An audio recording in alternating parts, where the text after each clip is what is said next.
네, 국회가 드루킹 특검 법안과 추경안을 가까스로 처리하기는 했지만 앞으로 넘어야 할 난제가 많아 보입니다. 당장 문재인 대통령의 개헌안 표결과 후반기 국회 원구성 문제를 놓고 여야가 대립하고 있어 국회 정상 운영이 불투명한 상황인데요. 네, 이 시간 김형주 전 더불어민주당 의원, 정태근 전 새누리당 의원 두 분 모시고 전국 현안들 짚어보겠습니다. 어서 오세요. 네, 두 분 어서 오십시오. 네, 안녕하세요. 예.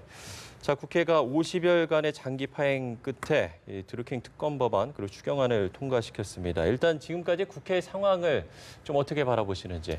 예. 한편으로는 컨틀에서 이견이 많이 있었습니다만 한 곱이 넘어가고 있는 부분들은 어떤 예. 일정 정도의 많은 토론이 필요합니다만은 실제적으로는 뭔가 합의가 그래도 가고 있다는 측면, 긍정적인 측면이 있습니다만 속구로 들여다보면 사실은 국민을 의식하는 것이지 실질적인 추경안이나 또 체포 동의안이나 특검안이나 실제로 여야가 동상이몽인 건 사실인 것 같거든요. 그래서 네. 과연 그 결과들이 어렵사리 일정 안에 겨우겨우 들어가고는 있습니다만 그럼에도 불구하고 국민으로부터 좋은 평가를 받기는 좀 어렵지 않느냐 그렇게 생각이 듭니다. 네, 정 의원님은 어떻게 평가하십니까? 오늘 부처님 오신 날을 맞이해서 여야가 공히 이제 갈등을 멈추고 이제 상생 화합하자 이런 얘기를 성명으로 발표를 하셨는데요. 예. 그러려면 좀 스스로들에 대한 자성이라고 그럴까요? 반성의 과정들을 이번 임시국회 과정을 통해서도 좀 볼 필요가 있을 것 같습니다. 그러니까 무슨 얘기냐면 정부가 불과 석 달 만에 추경안을 낸 것도 별로 바람직하지 않지만 협상하는 과정에서도 추경안을 쭉 심사를 해 나갔으면 상당히 이제 좀 의미 있는 심사가 됐을 텐데 결국은 막판에 가가지고 이제 막 숫자 맞추기를 한단 말이에요. 그래서 실제 내용을 보면은 이게 추경에 맞나 싶을 정도로 지역구에 있는 소위 사회 간접자본 SOC에 투자하는 돈도 상당히 많이 들어갔고 그리고 이제 결국은 드루킹 특검 법안도 이렇게 이제 통과될 것 같았으면, 그러니까 지금 야당에서 주장한 거는 14일이고 여당에서 주장한 게 24일이었잖아요. 이 파행들을 계속하면서 이 지경 21일 날 통과되는 것이 과연 국민들을 위한 정치인가라는 거에 대해서 저는 좀 여야 모두 다 좀 근본적으로 성찰하는 과정이 있어야 된다고 생각합니다. 네. 예. 그런데 이제 자유한국당 홍문종 염동열 의원의 체포동의안이 부결이 되면서 이제 제 식구 감싸기라는 비판이 나오고 있습니다. 아무래도 좀 의정 경험이 많으시기 때문에 두 분의 생각이 어떤지 궁금한데요. 네, 아무래도 사실은 이제 국민들이 봤을 때 야당은 야당이라고 치더라도 예. 같은 당 소속이니까 여당에서 한 20표 이상이 어떤 넘어가서 부결이 됐단 말이죠. 그래서 사실은 홍영표 민주당 신임 원내대표는 굉장히 어려운 지경에 처해 있고 또 그 폭풍이 매우 큰 것으로 보입니다. 물론 이제 실제적으로 보면 의원들 내부적으로 보면 예를 들어서 강원랜드라고 하는 것은 폐강 지역을 살리기 위해서 일정 정도의 어떤 자기 지역의 인사를 추천할 수 있는 그런 기조에서부터 출발했다라고는 하지만 예. 공기업이라고 하는 어떤 국민들의 눈높이가 과거에 비해서 굉장히 높아졌고 또 젊은이들의 일자리가 없는 상태에서 그렇게 녹록한 부분은 아니었는데도 이제 그런 것에 대해서 이심점신으로 국회의원들이 여야를 뛰어넘어서 사실은 초록이 동석이다 이런 말이 나올 정도로 이 부결이 되었다라고 하는 것은 아마 야당은 야당대로 힘들어질 것이고 여당에서도 상당히 많은 후폭풍이 있을 것이라고 그렇게 보여집니다. 네. 국민 여러분들이 보시기에는 굉장히 화가 나시겠죠. 왜 국회의원들만 구성 여부에 대해서 국회에서 표결을 해서 처리를 하냐. 네. 근데 저는 우리 국회도 문제고 검찰도 문제라고 생각하거든요. 그러니까 네. 지금 이제 이 불체포 특권이라는 것이 헌법에 규정돼 있습니다. 예. 그리고 우리나라만 있는 게 아니고 영국이라든지 미국, 일본, 독일 대부분의 의회민주주의를 택하고 있는 나라에서 있는데 네. 과연 그러면은 이제 요구되어지는 체포동의안에 대해서 어떤 기준을 가지고 판단할 것인가 이 문제를 논의를 해야 되는데 참 이게 국민 여러분들 입장에서 보면 또 화가 나시겠습니다만 실제로 어떤 사례가 있었냐면 이제 2012년에 정두원 전 의원하고 지금 박주선 국회 부의장이 같은 예. 날 체포동의안을 처리를 했는데 네. 정두원 의원은 부결이 났고 박주선 의원은 가결이 돼서 구속이 됐습니다. 근데 마지막에 대법원까지 가가지고 당연히 정두원 의원은 무죄가 났죠. 근데 박주선 의원도 무죄가 났습니다. 벌금 80만 원으로 끝났거든요. 구속이 됐었는데. 그래서 저는 국회에서도 정말 그 냉철하게 제 식구 감사기적으로 뭔가 감정적으로 동료 의원이 하소연을 하니까 표결하는 것도 하지 말아야 되고 반대로 우리 검찰도 국회의원뿐만 아니라 모든 시민들에 대해서 이게 반드시 구속 수사가 필요한 사안이냐, 구속 기소가 필요한 사안이냐에 대해서 엄중하게 판단을 하고 구속영장을 청구해야 되는데 예. 상당 부분은 수사의 편의를 위해서 구속영장을 청구하는 경우가 많습니다. 그래서 법에는 분명하게 구속영장을 청구하는 사유 중에 가장 이제 구속이 필요한 요건이 도주의 우려라든지 네. 증거 인멸의 우려임에도 불구하고 예. 구속 자체가 처벌인 것처럼 돼가지고 나중에 돼가지고 실제로 재판 판결이 뒤집혀지는 경우가 굉장히 많기 때문에 저는 앞으로 꼭 국회의원뿐만 아니라요. 앞으로 좀 우리 검찰이 좀 불구속 수사 관행이라는 부분들을 좀 정착시켜 나가는 과정들이 동시에 있어야 되고 당연히 정치권은 대우 반성을 해야 되고요. 네, 예. 알겠습니다. 일각에서는 이번 체포 동의안 부결에 기명투표로 바꾸자는 이런 주장도 좀 있는 것 같습니다. 사실은 뭐 이 민주당에서 이렇게 후폭풍이 있다 보니까 이제 예. 손혜원 의원이 그런 문제 제기를 했고 홍영표 신임 원내대표가 그런 부분을 받아들이겠다. 그것은 이제 본질상으로 보면 그 불체포 특권이라고 하는 특권 내려놓기 차원에서 그걸 이제 내려놓을 때가 됐다 이렇게 말씀하시는데 당내에서 이철희 의원 같은 분은 그런 부분에 대해서는 특권 내려놓기는 동의할 수 있으나 그게 국회법 112조인가요? 이렇게 무기명 투표로 인사에 대한 부분에 하는 것에 대해서까지 기명으로 한다. 이런 것은 과연 맞는 건지 특권 내려놓게 하고 인사에 대한 투표하는 것을 기명으로 하는 것은 좀 구분해서 생각하자. 그런 어떤 의견들도 있는 것 같습니다. 그래서 저도 제 생각도 사실은 이제 무조건 기명으로 한다라고 한 것이 과연 더 민주적이고 더 국민들에게 기여할 수 있는 것인가. 오히려 크로스포팅도 가능하고 원 개인의 소신을 믿어주는 것도 더 어떤 민주주의 원칙에 중요한 근간이 될 수 있다. 저는 그렇게 생각을 합니다. 알겠습니다. 자, 어찌됐든 법안이 통과되면서 특검이 곧 출범할 예정인데 대한변협의 추천을 받은 유력 후보들 중에서 상당수가 난색을 표했다는 소식이 좀 전해지고 있는 것 같습니다. 이유가 좀 뭐라고 보십니까? 뭐 아무래도 이제 현재 이 그 특검의 내용상 예. 뭐 표현은 여러 가지 빠졌습니다만은 김경수 혹은 지난 대선 이런 영역과 하면 현재 어떤 대통령 측근에 대한 수사를 해야 되는 입장에서는 굉장히 말하자면 특검으로서도 굉장히 곤혹스러울 수 있다는 것이 이제 표피적인 느낌인 것 같습니다. 예. 본질적으로는 어쨌든 특별검사라고 하는 것은 성역 없이 수사를 해야 되기 때문에 대통령도 그렇게 말씀하셨고 과감히 수사를 해야 되고 국민에게 한 점 의혹 없이 수사하라고 특별검사를 하는 거 아니겠습니까? 그렇죠. 이제 특검도 없애야 되는 시점으로 가야 되는데 일반 검사나 말하면 경찰이 국민에게 신뢰를 받아야 되는 시점인데 어쨌든 예. 그런 의미에서 특검을 하려는 사람조차도 눈치를 본다는 것이 굉장히 안타깝다. 저는 그렇게 느끼고 있습니다. 예. 청와대가 그런 측면도 있을 거고요. 그러니까 집권 초기에 1년 안에 벌어지는 특검이어서 아마 수사를 진행하시는 분도 상당히 부담을 느낄 겁니다. 근데 예. 그 문제보다 더 심각한 문제는 뭐냐면은요. 초기 수사가 너무 부실했기 때문에 상당수의 증거가 인멸됐을 가능성이 굉장히 큽니다. 그래서 이 수사가 결코 쉽지 않다라는 것들을 수사를 오래 해봤던 사람들은 직감적으로 느끼는 거거든요. 예. 예를 들면 이렇습니다. 지금 최근에 이제 송인배 비서관이 이제 드루킹을 만났고 사례비도 또 받았고. 사례비도 받았고 그 텔레그램 방으로 교신했다라는 내용도 있는데 이미 그 핸드폰은 청와대에서 발표할 때 핸드폰이 바뀌었다 이렇게 얘기를 한단 말이에요. 그리고 예를 들면 김경수 의원에 관련해 가지고도 어떠한 압수수색도 이루어진 바가 없어요. 그리고 초기에 경찰이 어느 정도 부실 수사를 했냐면은요. 압수수색하는 당사자의 주소나 차량을 잘못 기재해 가지고 검찰에서 이거 못하겠다 이렇게 얘기가 나왔던 상황이란 말이죠. 예, 예. 그런 상황 속에서 상당 정도의 증거인멸이 이미 이루어졌고 그러니까 앞으로 아마 특검은 이 드루킹과 관련된 그 여론 조작뿐만 아니라 그와 관련된 이 대선 캠프와의 관련성들을 조사하는 게 굉장히 중요할 거고 거기에 더해 가지고 이번에 검찰과 경찰의 수사가 제대로 됐느냐까지도 조사를 해야 되거든요. 네. 그러니까 상당한 어려움이 있는 거죠. 그래서 선뜻 나서지 않는데 저는 어떻든 지금 그 국민적 의혹들이 굉장히 올라와 있는 상황이고 예, 그래서 예.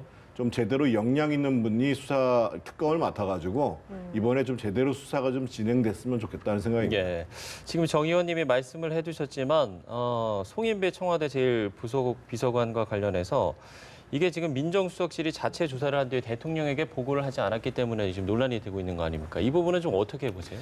사실 뭐 애초부터 그 청와대 내부적으로는 이 김경수 관련된 이 사건에 대해서 기본적으로는 정면 돌파하자는 의지들을 갖고 있는 것 같습니다. 그런데 이제 실제적으로 보면 이제 민정이라든지 검찰이나 경찰 라인들은 별도의 자기 나름대로 어떤 입장을 가지고 대처했던 그런 부분인 것 같아요. 네. 말하자면 쉽게 얘기하면 눈치 보기가 없지 않아 있었다는 얘기인데 이제 그런 거로 인해서 전체적인 오히려 여당으로서도 특검을 받아야 되고 예. 또 초기 초동 수사가 부실했기 때문에 여러 가지 정면 돌파할 수도 있고 더 후욕을 초기에 떨칠 수 있음에도 불구하고 갈수록 뭔가 숨기는 듯한 이미지는 갖고 더 뒤가 꼬이는 그런 결과를 초래하고 있는 것 같은데요. 사실 그런 부분들이 공표되지 않았어야 되지 않았나 그런 생각도 하게 됩니다. 네, 말씀하신 이런 여러 의혹들은 어차피 특검이 규명을 해야 할 몫일 텐데요. 어제 국무회의가 특검법 공포하는 다음 주에 이제 상정하기로 했는데 이에 대해서 야당이 특검 지연 의도라고 반발을 했습니다. 어떻게 생각하십니까? 국회에서 이제 의결했으면 그동안 계속 시간을 끌어왔잖아요. 그러니까 사실은 여권에서는 지방선거에 영향을 미치지 않기 위해서 시간을 끌어왔던 건데 이미 지금 의결된 상황 속에서 바로 공표를 한다고 해도 지방선거 전에 수사가 안 들어가는 상황이에요. 네. 그런데 그거를 국무회의가 또 다음 주에 의결한다는 것도 좀 잘 이해가 안 가는 거고 무엇보다도 지금 야당뿐만 아니라 많은 국민들이 의혹을 삼고 있는 거는 청와대는 한 번도 자기들이 스스로 이 사건에 대해서 얘기하지 않습니다.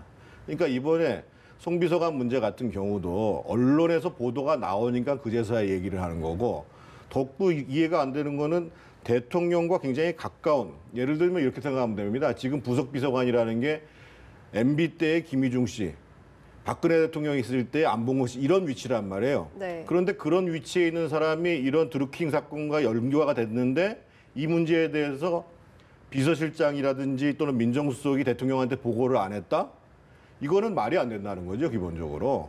더더군다나 또 기가 막힌 내용은 뭐냐면 수사 과정 속에서 수사진들은 이미 확인한 내용을 이철성 경찰청장이 어떻든, 그 앞에 어떻든이라는 말을 써요. 어떻든 나는 보고를 받지 못했다. 그러면 일부러 수사진에서 보고를 안 한 건지 애시당초부터 경찰청장은 알라고 하지 않았던 건지 이런 거에 대해서 국민이 납득을 할 수가 없는 거예요. 예를 들면 저는 내일이라도 국회에서 행안위를 열어가지고 이철성 청장 그리고 이제 이번 사건과 관련해서 가장 문제가 되는 게 소위 이주민 서울경찰청장이거든요. 나오라고 그래가지고 그러면 이 송 비서관 문제에 대해서 청장은 모른다고 그랬으니까 그럼 서울청장은 알았냐? 그럼 도대체 이 사건은 누가 수사를 지휘하는 거냐라는 것을 확인하지 않는 이상 국민들 보기에는 정말 권력을 눈치를 봐서 청와대가 그것을 계속 감추려고 하는 것을 말할 것도 없고 수사기관에서 수사의 의지가 전혀 없었구나라고 인정할 수밖에 없는 거거든요. 네. 알겠습니다. 그리고 24일이 시한이죠. 이제 이틀 남았는데요. 개헌안 표결 문제를 놓고도 여야가 엇갈린 주장을 보이고 있습니다. 먼저 여당은 헌법 준수를 위해서 이제 반드시 표결을 해야 한다는 입장이고 또 야당은 대통령이 철회해 주기를 바란다는 입장인데 양쪽 주장 어떻게 보고 계십니까? 글쎄 뭐 그거는 이미 다 밝혀져 있고 이미 다 알려져 있는 새로운 사실은 아니지 않습니까? 네. 사실은 이미 지난 대선 때부터 지방선거 때 동시로 합의해서 개헌 논의를 하고 표결을 하자고 했는데 이미 그런 부분에 대한 논의는 이미 물 건너간 것으로 국민들도 다 알고 있는 상태에서 마지막까지 이제 여당은 입장에서는 이제 전반기 말하자면 마지막 국회에서 이걸 처리하자는 입장이고 야당은 뭐 원래 그런 것처럼 대안을 가지고 그나마도 제 생각에는 이 24일 날 어떤 뭐 개헌안을 갖고 오는 뭐 논의하는 것보다는 연내에 처리하는 것만이라도 어쨌든 서로 합의하는 것이 현실적이지 않느냐 저는 그렇게 생각이 되고 또 하나는 야당이 어쨌든 대통령이 발의한 개헌안을 철회하라고 요청하는 이상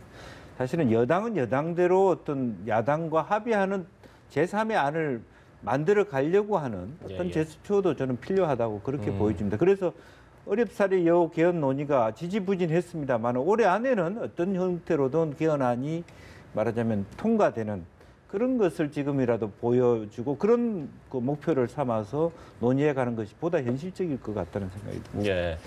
국회 후반기 원구성과 관련해서는 여야의 생법이 좀 다른 것 같습니다. 원구성이 바로 될지는 잘 모르겠습니다. 네. 이렇게 사사건건 부딪히고 있는 상황이고 조금 네. 전에 이제 개헌안 문제 말씀하셨습니다만 정세균 의장이 이제 29일 날 물러나잖아요. 정세균 의장이 이미 했던 내용이 선 개헌 내연의 합의 그리고 후 개헌 시기 합의. 그래서 청와대에다가도 자진 철회를 하고 일단 내용을 합의를 보는 게 중요하다 이런 얘기를 했음에도 불구하고 지금 여야는 완전히 다른 생각으로 가고 있단 말이에요. 그래서 제가 보기에는 원래 법적으로 따지면은 차기 의장이 임기가 개시되는 그러니까 현재 의장 임기 만료 5일 전에 선출을 해야 되는데 네. 그게 24일 선출하는 것은 제가 보기에는 난망하다고 생각하고요. 천상에 이제 지방선거와 더불어서 또 이제 그 보궐선거, 국회의원 보궐선거가 진행되잖아요. 예, 예.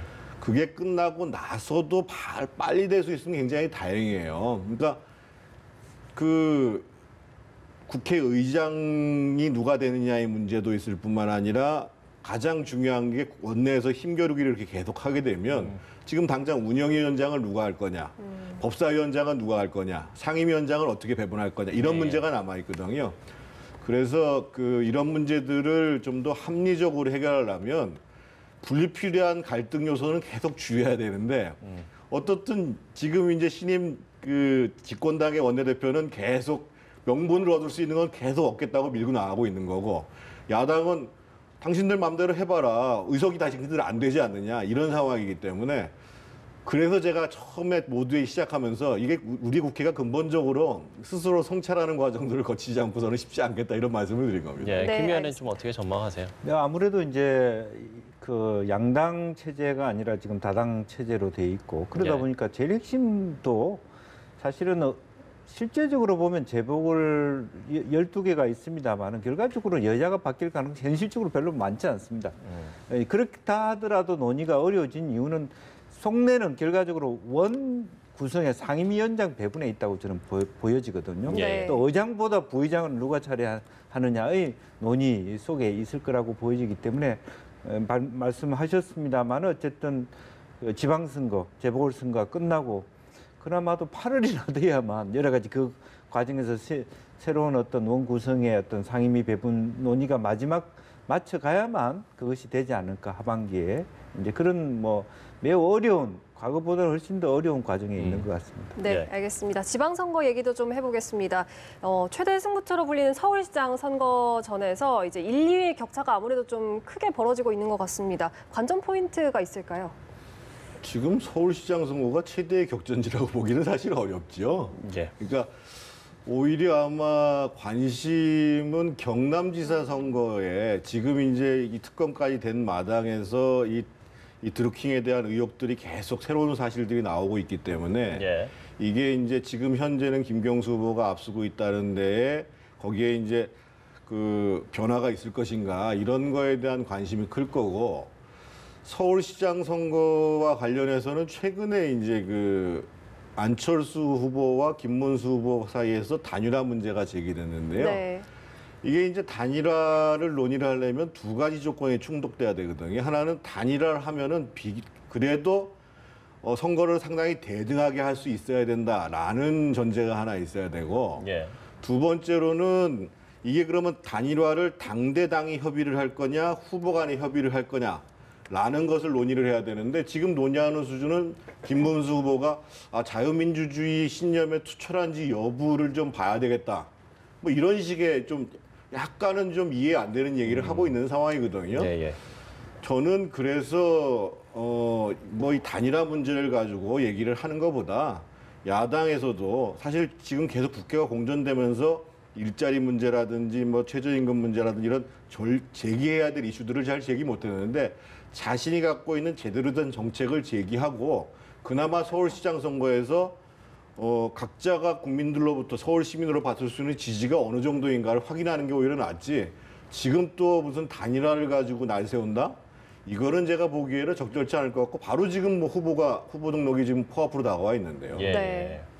김 의원님은 어떻게 보세요? 기본적으로 그 단일화 논의가 시작되는 게 어쨌든 1등 하기는 어렵다. 이제 그런 현실성 속에 있는 거고 예. 오히려 논의가 그러다 보면 제가 뭐 폄훼하는 건 아닙니다만은 누가 2등을 할 거냐에 대해서 더 많은 관심을 가지는 게 현실이거든요. 오히려 정말 새로운 이럴 때일수록 야권에서 뭐 김문수 후보든 안철수 후보든 국민들, 서울 시민들이 그야말로 어떤 표를 찍어줄 만큼의 어떤 새로운 비전과 도시 계획에 대한 어떤 설계라든지 이런 네. 것을 가지고 접근해야 되는데 그런 부분은 다 같이 없고 사실은 월등하게 앞서 있는 박원순 후보가 그렇게 적극적인 논의를 해갈 수 있는 것도 아닌 상태에서 그런 부분에서 지금 현재 김문수 후보가 안철수 후보가 방금 말했습니다만은 단일화 한다 하더라도 이길 수 있느냐의 문제가 있는 것이고 네. 결과적으로는 스스로가 누가 2등 할 것이냐라는 싸움으로 노림수로 보이는 것 같아서 안타깝다 이런 느낌이 들고 기본적으로는 그렇습니다. 왜냐하면 이게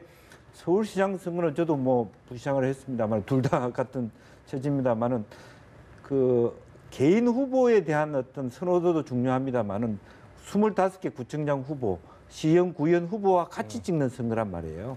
그렇기 때문에 사실은 개인적으로 보면 말하자면 안철수 후보가 선호도가 높다 하더라도 조직력에 있어서는 김문수 후보가 더 높을 수 있거든요.